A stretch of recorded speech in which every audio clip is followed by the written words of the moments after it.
Be me, Dean, 33, cell tower installer. Spend my days climbing steel in the wind while most of the city is still asleep. 11 years on the job now, good with heights, bad with nonsense. This is the story of the 6 months I spent running after a woman who told me to chase her, and the one afternoon I decided to just stop running. What happened after that still makes me laugh, and honestly, it still makes me a little embarrassed at how long it took me to get it. Grab a coffee, this one takes a minute. It started at a friend's place. One of the guys from my old crew was having people over, nothing as fancy. Backyard, cheap folding chairs, a cooler somebody kept refilling. I almost didn't go because I'd worked a double that week and my shoulders were wrecked. Ended up going anyway because sitting home alone felt worse than being tired around people. That's where I met her. Her name was Juno, worked as an inclusivity manager at some mid-sized company downtown. The kind of title where nobody can quite explain what the job is, but she said it with a lot of confidence. Tall, sharp, the kind of loud that fills a whole yard. Caught her telling a story to a little circle of people, and I guess I was watching too openly. She noticed, held eye contact a beat longer than normal, gave me a look like she'd decided something about me. We ended up in the corner, talking for 2 hours, while everyone else drifted around us. Right away, she set the tone for the whole thing. Told me straight that she doesn't do easy. A man has to show he's serious, has to prove he actually wants something, has to earn her time. At the time, that sounded completely reasonable to me. I'm 33, I've had a couple of real relationships. I'm not out here to play kid games. So, a woman with standards, a woman who knows her worth. That read as a green flag in my book. We talked about work, about the city, about nothing. When it was time to go, I asked for her number. She took mine instead. Said if I really wanted to reach her, I'd find a way. Should have been the first clue looking back. Laughed it off as her being playful and drove home feeling pretty good about myself. The friend who hosted the party actually gave me a quiet heads up a few days later. Said Juno was a lot, that a couple of guys had tried before me and burned out fast. I heard it and filed it under gossip, the way you do when you've already decided you like someone. Should have listened to him. He'd already seen the movie. I was just walking into the theater buying popcorn. The first couple of weeks I did find a way. Got her number through the friend who threw the party. And I started doing what I honestly thought you're supposed to do when you like someone. Texting first, asking how her day went, planning things, actually showing up when I said I would. I'd finish a shift on a tower 2 hours outside the city, drive all the way back, shower off the grime, then drive across town to take her to dinner. She'd let me. That was the whole rhythm early on. I made the move, she allowed the move, and I mistook being allowed for being wanted. The texting alone was basically a part-time job. I'd open every morning, keep it going all day, be the one to float the plan. If I didn't send anything, the whole thread would just sit there dead for a day, sometimes 2, however long she felt like leaving it.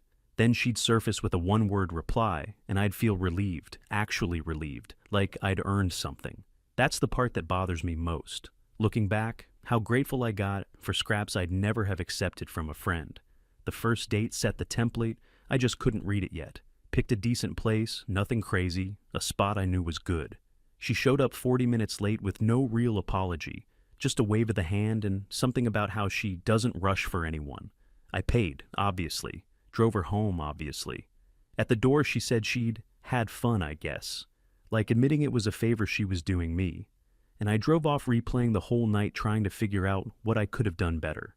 That became a habit, me auditing my own performance, while she never once had to audit hers. In front of other people, she'd play it up too. At group things, she'd sit close, touch my arm, act like we were basically together already. Then the second we were alone, the temperature dropped right back to 0. I brought up the difference once and she said I was keeping score, that a secure man wouldn't need a label, so I let it go because apparently wanting to know where you stand is a character flaw now. The public warmth was for her audience, not for me. I just didn't clock that until a lot later. I tried to have the talk maybe 3 times across those months. The first go, I sat her down, told her I liked her, asked if we were heading anywhere. She tilted her head, smiled, and hit me with the chase line like it was ancient wisdom. The second attempt earned me a speech about how labels are a cage and real things don't need defining. By the third, I barely finished the sentence before she'd steered us onto something about her week instead. walked away from every one of those with less clarity than I brought in, which I'm fairly sure was the entire idea. The pattern was right there from the start if I'd been honest with myself. I'd suggest a place, she'd say maybe, then cancel the night of, with some vague reason. I'd offer to reschedule, she'd go dark for 2 or 3 days, then message me at midnight like no time had passed. Every single time I tried to ask what we actually were, she had the same line loaded and ready. Chase me if you really want me. And I ate it up every time. Told myself a good woman is worth some patience, so I kept being patient. The hot and cold had a rhythm to it once I started paying attention. Right when I'd begin to pull back a little on my own, worn out, she'd suddenly turn warm. A sweet message, a bit more attention, just enough to reel me back in. Then the moment I was fully back on the hook, the temperature dropped again. At the time, I chalked it up to chemistry, all those ups and downs. It wasn't chemistry, it was a thermostat. And she was the only one with a hand on the dial. She liked little tests too, I realized later. She'd mentioned some other guy who was so interested in her and watch my face to see if I'd chase harder. Or she'd go quiet for a day right after a good date, just to see if I'd panic and double text. Usually I passed her tests by failing myself, by chasing exactly the way she wanted me to. Every test I passed only taught her she could raise the bar again next time. You can't win a game where the reward for winning is a harder game. She had a whole speech about it if you got her going. The gist was that a man who truly wanted a woman would never stop pursuing, no matter what he got back. That pulling away even a little, even when you're worn to the bone, just proved you were never serious in the first place. Convenient philosophy when you're the one being pursued and never doing a lick of the pursuing yourself. It dumped every ounce of the work on me and dressed my getting tired up as some kind of moral failing. Took me far too long to see that a rule which only ever helps one person isn't a standard, it's just a really good deal for her. The problem with effort is that it only means anything when it runs both directions. And I genuinely could not name one thing she had done for me. Not a single plan she made herself. Not one time she drove to my side of town. Not one message she sent first that wasn't her needing a ride, or needing me to fix something, or being bored on a slow night. I was the engine of the entire thing, and she was a passenger who decided the fact that I kept driving was proof she was special cargo. Let me paint the 6 months a little, because it wasn't one big thing. It was 100 small ones. There was the dinner I booked for her, what I thought was a little milestone. She canceled 2 hours before, said she was tired, then posted herself out with her friends that same night. There was the Saturday I fixed the brakes on her car, spent the whole day under it, my day off, and got a thank so flat it might as well have been a receipt. There was the run of mornings I'd wake up early before a climb, just to send her something nice and get nothing back until the afternoon, if at all. None of it individually was worth walking over. That's how it works though. No single drop drowns you, it's the whole bucket. There's one stretch that sums the entire thing up. Her building had a leak and the landlord was dragging his feet, so she called me in a panic on a work night. I drove over after a full day on the towers, moved her stuff off the wet floor, borrowed a wet vac, worked it until past midnight. She spent most of that time on the couch narrating the drama to Kira on the phone. When it was finally handled, she said the place still smelled and asked if I could come back the next day. No food, no thanks that meant anything, just the next task already queued up. Drove home at 1 in the morning with wet knees, telling myself that's what you do for someone you care about.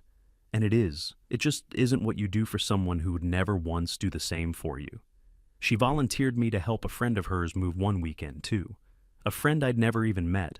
A couch up 3 flights, my truck, my back, my entire Sunday. Juno spent the day directing from the landing with a coffee, telling everyone how amazing it was that I offered. Except I hadn't offered, she'd committed me to it 2 days earlier and simply informed me after the fact. The friend was decent, thanked me more in one afternoon than Juno had for anything in months. Drove home sore, and for a second it really landed on me how one-sided the whole thing had gotten before I talked myself right back out of noticing. The one time I actually needed her, just once, the difference was impossible to miss. Caught a bad flu, could barely get off the couch, real down and out. Mentioned it, hoping she might check in, drop off soup, anything at all. Got a feel better, and then silence for 3 days. Meanwhile, the week before she'd texted me at 2 a.m. to come jump her car battery, and I'd done it, in the rain. The math on that was getting hard to keep ignoring, so I just ignored it harder. My own birthday landed somewhere in that middle stretch, and it's a good example too. Didn't expect a party or anything, but I figured she'd at least make a plan. She forgot, then remembered a couple of days later, and offered to let me take her out to celebrate. My birthday, my treat. And I actually did it. That's the embarrassing part. Sat across from her on my own birthday, paying for a dinner she picked, watching her check her phone between bites. Levi nearly put his head through a wall when I told him about that one later. Anything on the calendar that involved her giving instead of receiving would quietly evaporate. She was generous with her time, the way a landlord is generous with a lease. Everything metered, everything on her terms.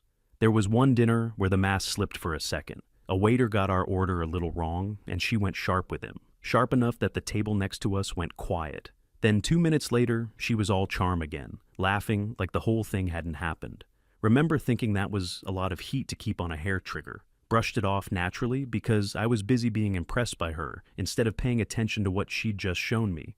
There was a weekend trip I put together for a few of us, her included. Booked it, planned the whole thing, sorted the driving. She confirmed, then pulled out the morning of, with a reason that fell apart an hour later when she posted from somewhere else across town. Went anyway with the guys, and had a better time than I would have with her there, which probably should have told me something on its own. Spent a chunk of the drive home wondering why I kept building things around a person who never showed up for a single one of them. Her friend didn't help the situation, to put it gently. Kira does nails for a living. She and Juno are basically welded together at the hip. Every time Juno and I hit a rough patch, Kira was right there in her ear. I pieced this together later from a few different people, but the message was always the same. He'll come back. They always come back. Make him work harder. That's how you keep respect. If you make it easy, he loses interest, trust me. Apparently, the two of them would sit at the salon, reading my messages out loud and laughing about them. Not cruel, they'd say, just a little fun on a slow afternoon. A grown man's texts, entertainment for their coffee breaks. Had no idea at the time. If I'd known, I think I'd have saved myself about 5.5 months. Small things kept piling up that I couldn't quite look past. Juno loved to post her life online. She'd put up a picture of the flowers I brought, or the restaurant I chose, or some little gift I got her for no reason at all. Tag the flowers, tag the restaurant, mention the gift. Never once mentioned me. I was the guy holding the door and covering the check, and somehow I was never actually in the picture. At first I told myself she was just private about relationships. Then it clicked that I wasn't in her life at all. I was set dressing for it, a background prop that made her look pursued, look wanted, look like the kind of woman men drive across town for, which I was, and that was exactly the use I was serving. Then there was the way she talked, which I never got used to.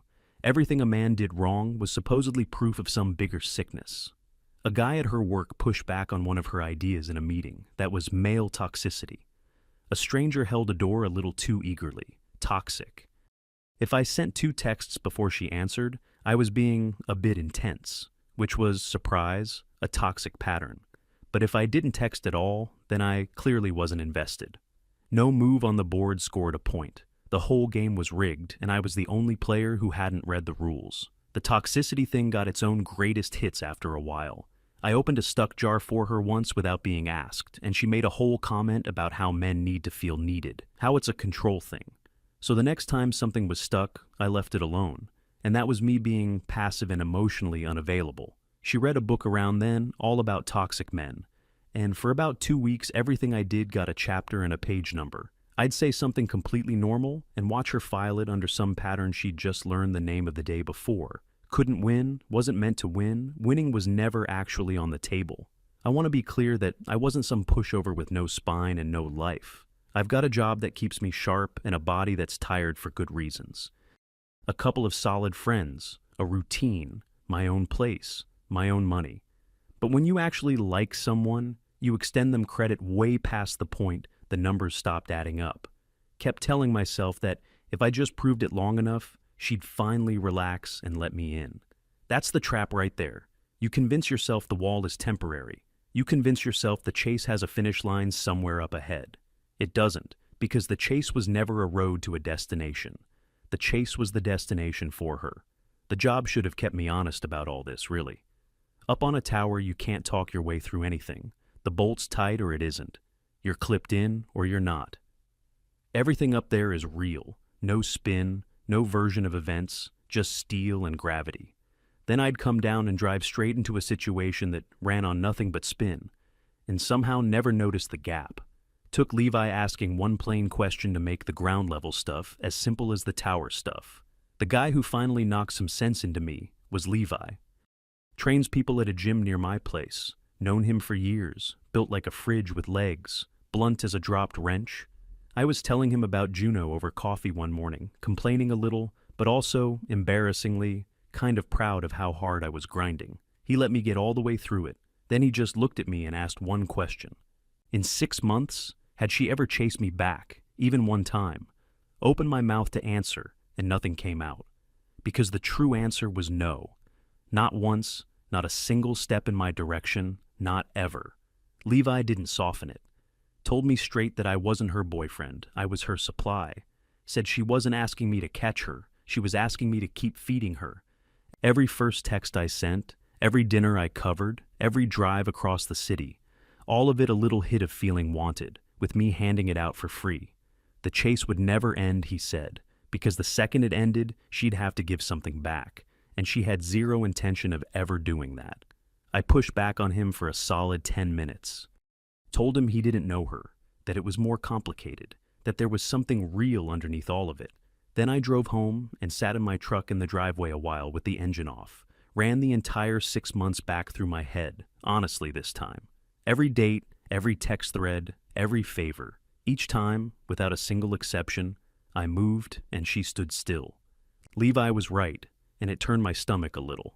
The first few days after that talk were the hardest. I won't pretend otherwise. My thumb hovered over her name more than once. 6 months of a habit doesn't just switch off clean. One morning I actually typed out a good morning message and sat there staring at it. Then I pictured her and Kira reading it out loud at the salon, and I deleted the whole thing. After about a week, the pull got quieter. After 2, it was mostly gone. Turns out most of what I felt for her was just the momentum of chasing, and once I stopped moving, there wasn't a lot left underneath. Here's the part I really want you to hear. I didn't blow up. Didn't fire off some long, furious message. Didn't call her out. Didn't demand a big talk. Didn't stage a dramatic exit for an audience. I've watched guys do all that, and it never works, because a big reaction is just more supply. Rage is attention too. Storming off is still running. You're just running the other direction. What I actually did was the most boring thing in the world. I stopped. The next morning, I didn't send the good morning text. First time in months, I let that slot in the day just pass. Went to work, climbed my tower, did the job, drove home, made dinner, watched a game, didn't reach out. The day after, same. Picked up an old hobby I'd let die. Got on a real schedule at the gym with Levi, started saying yes to plans with my other friends that I'd been turning down for half a year to keep my calendar open for a woman who never once kept hers open for me. None of this was punishment. That part matters. I wasn't trying to teach her a lesson or run some clever tactic to win the game back. Just quietly took my energy off her and pointed it at my own life again. Felt like setting down a heavy bag I'd been carrying so long, I'd forgotten my shoulders could feel light. That first full week off the treadmill was strange in a good way. Found I had whole hours back that I hadn't realized I'd been spending. Evenings that used to go to waiting for a reply were suddenly just mine to do anything with. Slept better, ate better, actually laughed at work again. One of the older guys on my crew asked what had gotten into me, said I seemed lighter up on the tower. Hadn't understood how much I'd been hauling around until the day it was gone. She noticed fast, faster than I'd have guessed. A day and a half of quiet, and the first message landed. "Hey, you've gone quiet," answered polite, short. No question tacked on the end to keep it rolling. Told her I'd been busy with work, which was the truth. An hour later, another one. "Everything okay? You're usually way more talkative." Usually, that one word did something to me. She'd gotten so used to me carrying every conversation on my back that a plain, normal reply felt to her like a slap. Kept it simple after that. Didn't ignore her, because ignoring is a move, and moves are attention. Just answered the way you'd answer a coworker you don't dislike. Friendly, brief, finished. No follow-up questions, no plans floated, no chase. Watching her run into that was like watching somebody flip a light switch that used to work every time, and getting nothing but a click. Within about a week, she switched her whole approach. All of a sudden, she was the one suggesting we do something. Wanted to grab dinner, her idea. a place she picked out herself. 6 months, and she'd never once planned a thing. And now, here she was, making a reservation.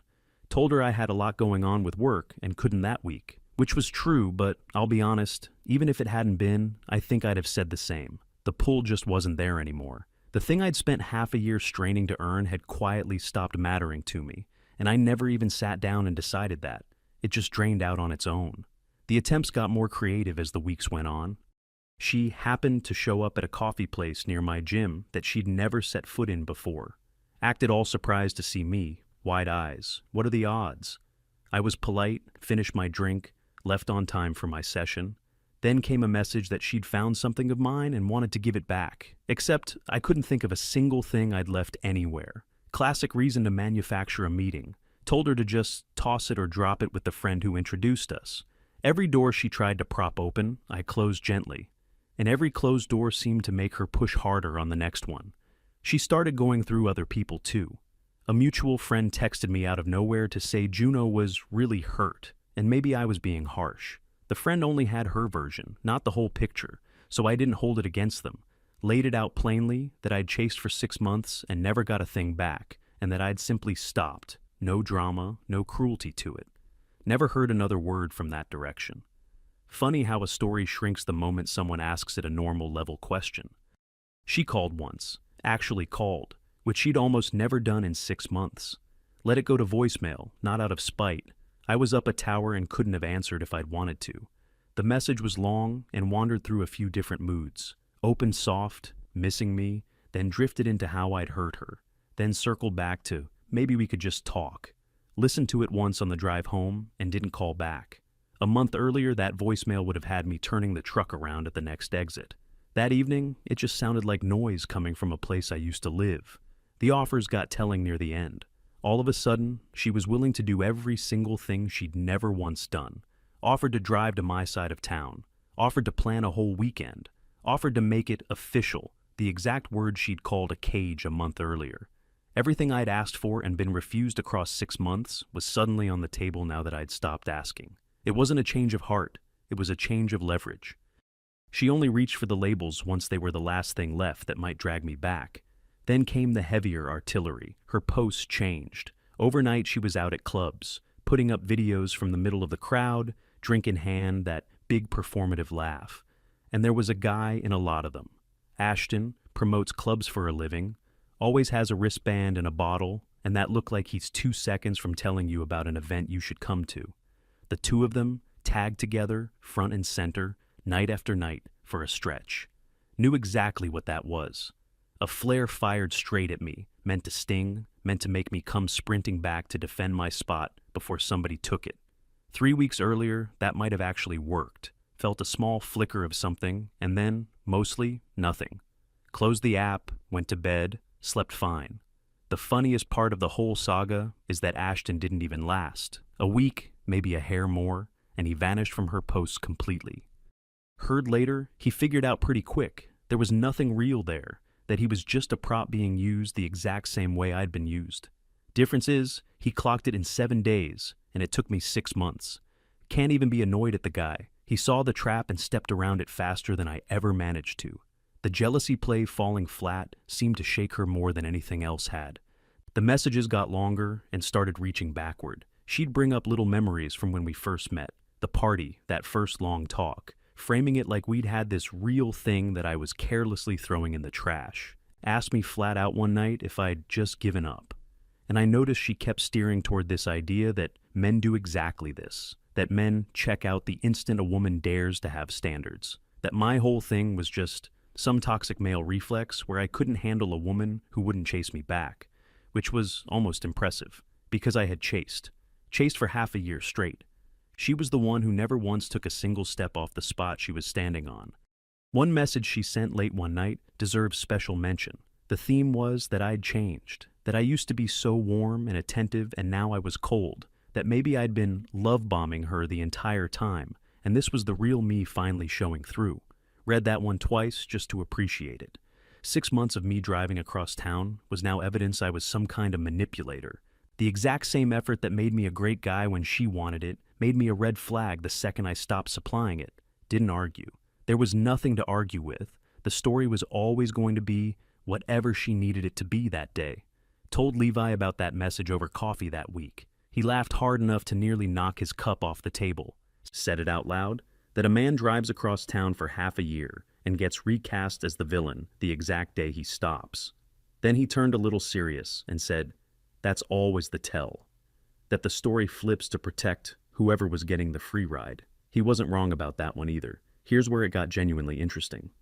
Kira, the friend, the one who'd been feeding her the whole make him grind for it playbook from day one. Kira cracked first. I know this because word travels in that little circle, and it got back to me from a couple of directions. Juno had apparently been venting to her for weeks about how I'd changed, how I wasn't responding right, how I wasn't fighting for her the way I was supposed to. And even Kira, the architect of the entire strategy, finally told her straight, Juno, he's not playing hard to get. He's actually done. You need to see that. The cheerleader set the pom-poms down. When the person who wrote the game plan tells you the game's over, that's usually a solid sign the game is in fact over. Heard the two of them even fell out over it for a while. Kira apparently got sick of the whole saga. Sick of hearing my name, sick of being cast as the strategist for a plan that blew up in both their faces. The support system that spent half a year telling her to hold the line was the first thing to fold the moment the line actually got tested. You can't build much on people who only stick around for the fun part. The whole thing finally came to a head at a party. Same friend group as always, somebody was having a birthday, I'll keep who's out of it. Nearly skipped the whole night because I knew for a fact Juno would be there, and I wasn't in the mood for a scene. Levi told me to go anyway. Said I had nothing to be nervous about. Said I'd already won the second I stopped playing. Said the only way to lose now was to hide. So I went. And I didn't walk in alone. Somewhere in those weeks of getting my own life back, I'd started seeing someone. Nothing forced, nothing chased. Just a woman who, when I texted back. Who made plans and then actually kept them. Who, a couple of times when I offered to drive to her side of town, told me not to bother, she'd come to me. The difference was almost funny in how basic it was. If we made a plan for Friday, Friday it stayed. No midnight disappearing acts, no tests, no line about earning anything. I kept waiting for the catch for a couple of weeks, honestly, because I'd been trained to expect one. There wasn't a catch. That's when it really hit me how much I'd put up with and quietly called normal. She came to the party with me, easy and warm, and actually glad to be there. No performance to any of it. Juno spotted us walk in, and I watched her whole face reset. She'd come in expecting to hold court, expecting to find me tucked in some corner, still circling her, still available, still quietly hoping for a scrap. Instead, I was standing there, relaxed, talking easy, with a woman who kept looking at me like I was worth the room. She could not sit with it. For a good hour she tried to play it cool, drifting past us, laughing a little too hard at other people's jokes, angling for me to notice her. I said hello, like you'd say hello to anyone at a party, polite, warm enough, nothing underneath it. And that, more than anything, seemed to be the thing that finally snapped the tension loose. At one point, she even tried talking to the woman I came with. Drifted over all friendly, fishing for something, I still don't know what exactly. The conversation ran about a minute and went nowhere, because there was nothing there to dig up. Whatever crack she was hoping to find, some drama, some mess, it just didn't exist. Came away from that looking more rattled than she'd been before she started. Later in the night, kitchen packed with people, she came at me. Not physically, but loud enough that the conversations around us died out. Demanded to know how I could just give up like that. Told me if I'd ever really wanted her, I never would have stopped. Said this whole thing proved I never actually cared, that I was just one more guy who bailed the second things got hard. And there it was, one final time, that word, toxic, thrown down in front of everyone like it was a winning card. A man who stops chasing must be broken somewhere inside, must be the real problem in the story. The kitchen went quiet in the way rooms do when everyone can feel something's about to happen. And I need you to know I didn't raise my voice. Didn't smirk, didn't get smug, didn't put on a show. Just told her the plain truth calm in front of all of them. Reminded her that she was the one who told me to chase her, and that I did exactly that for 6 months. Said in all that time, she never once turned around. Never took a step toward me, never planned a single thing, never reached out first unless she needed a favor. Told her the race only ever ran one direction. It was never a game we were both playing. It was me running laps while she stood dead center and watched me sweat. And I said I didn't quit the race, just stopped running in a circle that was never designed to end anywhere at all. Nobody said a word for a second. Then people slowly started looking at her instead of at me, and you could actually watch it land on the whole room at the same time. Her big source of value, the thing that made her feel wanted, was that some man was always chasing. Take the chase away, and there was no prize sitting at the center. Just a person standing alone in the middle of a track, looking around, wondering where everybody had gone. Somebody over by the counter said, "Damn," under their breath. Quiet, but enough people caught it. A couple of the guys I knew gave me that small look, the one that says they'd watched the whole 6 months play out and never found a way to bring it up. Nobody piled on her. It wasn't that kind of room. Didn't need to be. The quiet did all the work on its own. Kira didn't jump in to save her. The birthday friend caught my eye from across the room and gave me a small nod. Juno grabbed her bag and left not long after that. I stayed, talked with my friends, had a genuinely good night, went home with someone who was happy I existed. The drive home that night was a quiet kind of good. No replaying the evening trying to grade my own performance, no wondering if I'd said the wrong thing at some point. Just an easy night with someone easy to be around. That contrast did more to close the book than anything I could have said to Juno in that kitchen. Figured that was the end of it. Mostly it was. About a month later, though, a message came through. Maybe we could start over? Saw it land during a shift, phone buzzing in my pocket while I was up on a tower with the whole city laid out flat and small underneath me. Read it that evening, once I was back on the ground. Didn't answer until the next day, and not because I was trying to make her sit and wait, just because it honestly wasn't the biggest thing in my day anymore, not even close. When I did reply, I was polite about it, told her I wished her well, and left it right there. No lecture, no victory lap, no long explanation.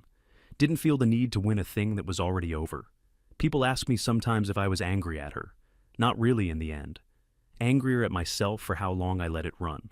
6 months of driving across town after 12-hour shifts, of carrying every last conversation, of calling difficulty standards and calling confusion mystery, because the alternative was admitting I was being played.